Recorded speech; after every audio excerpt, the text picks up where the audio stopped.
Morning, Steve Free in Chicago with the morning grain comments. Well, the one thing about snow is I wonder if it makes grain, but certainly it makes for rough logistics. 2-hour commute today coming in from the burbs to Chicago. So it's always interesting in Chicago when it snows. As far as the overnight trade, we've got beans up 7 to 8 cents, corn up about 3 cents, and wheat about unchanged. I think that we still see this on again, off again talk about the Brazil trucker strike. Overnight, the union for the truckers got an agreement. They got everything that they wanted. Supposedly, they're back to work. The problem is the independent truckers didn't get a subsidies from Petrobras on the cost of diesel fuel, and so they're still on strike. In Mato Grosso, there still are roads that are being blocked. So that's why I think beans bounced up a little bit, and the market's nervous, number one, about how long is this going to last? And number two, what's the rippling effect of lower supplies of diesel fuel domestically for harvest and beans getting to the port? And will the government step in and force these independent truckers to go to work? So this is something that's going to be very flowing and is going to cause for a very choppy market. Here in the United States, we've got these snowstorms that are probably reducing some of the logistics.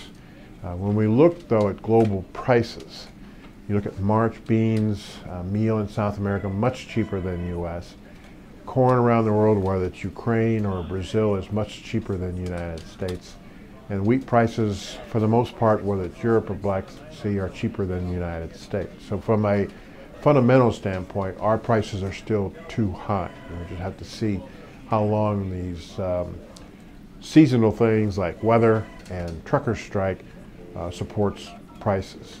As we get into the March deliveries, we're expected to see no bean, no meal deliveries. We could see some oil deliveries. We could actually see some corn deliveries. And we'll see if there's any wheat deliveries. There's talk about some off-grade wheat that might be delivered here in Chicago. Other than that, we got export sales today. People will be watching the corn sales, see if they continue to be around that 1 million tons area. We'll also be watching to see if the soybean and soybean meal sales back off a little bit, and then we'll see how much the wheat sales are. So other than that, big picture, not a lot of beans in the global pipeline right now, which is supporting the nearby market. Deferred looks like we're going to have plenty of beans down the road. As far as the corn is concerned, too much corn in the nearby, with the farmer having a record amount to sell as of March 1st, and then the talk about maybe a little bit lower supply in 2015, which will support the December contract, and still there's too much wheat in the world. As far as the May bean support, we're at 1007, resistance at 1023. For May corn, support's at 383. That's a 50% retracement of the entire move that we saw from the October lows to the December high, so that's a pretty important price. Resistance 391. And for May wheat, we've got support at 493, resistance at 503, and we're at new season lows in the wheat market. As always, these are my thoughts, not those of ADM or ADM Investor Services, and have a safe and profitable trading day.